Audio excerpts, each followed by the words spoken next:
Scale ഞാൻ വീണ്ടും വർഷങ്ങൾക്ക് ശേഷം വീണ്ടും പൊടിതെടുക്കാൻ പോകുന്ന സീനാണ് നിങ്ങൾ കാണാൻ പോകുന്നത്. കാരണം ഞാൻ ഇന്ന് വരയ്ക്കാൻ പോവാ. സോ ഞാൻ ഇതിലാണ് എൻ്റെ ഒരു സിമ്പിൾ ആയിട്ടുള്ള ഒരു ഡ്രോയിങ് ഡിസൈൻ ചെയ്യാൻ പോകുന്നത് കേട്ടോ. അപ്പൊ നോക്കാം നമുക്ക് എങ്ങനെയാവും.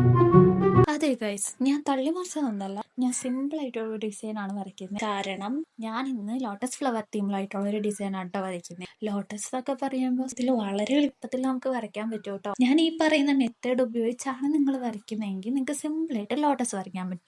അതിനാദ്യം ഇതേപോലെ മൂന്ന് സർക്കിളുകൾ വരയ്ക്കാം. ശ്രദ്ധിക്കേണ്ടത് എന്താണെന്ന് വെച്ചാൽ ഉള്ളിലത്തെ 2 സർക്കിളിന്റെയും എൻഡ് ജോയിൻ ആവുന്ന രീതിയിൽ വേണം സർക്കിൾ വരയ്ക്കാൻ. കാരണം ഈ പോയിന്റ് ഫോക്കസ് ചെയ്തുകൊണ്ടാണ് നമ്മൾ ഇതിന്റെ ഇതളുകൾ വരയ്ക്കാൻ പോകുന്നത്. അപ്പൊ വീഡിയോയിൽ കാണിക്കുന്ന പോലെ ഓരോ സർക്കിളിലും ചെറുതും വലുതായിട്ടുള്ള ഇതളുകൾ ഫില്ല് ചെയ്ത് കൊടുത്തു കഴിഞ്ഞാൽ നമ്മളുടെ അടിപൊളിയായിട്ടുള്ള ലോട്ടസ് ഫ്ലവർ ഡിസൈൻ റെഡിയാകും. അപ്പൊ ഇതാണ് ഇതിന്റെ ഫൈനൽ ലുക്ക്.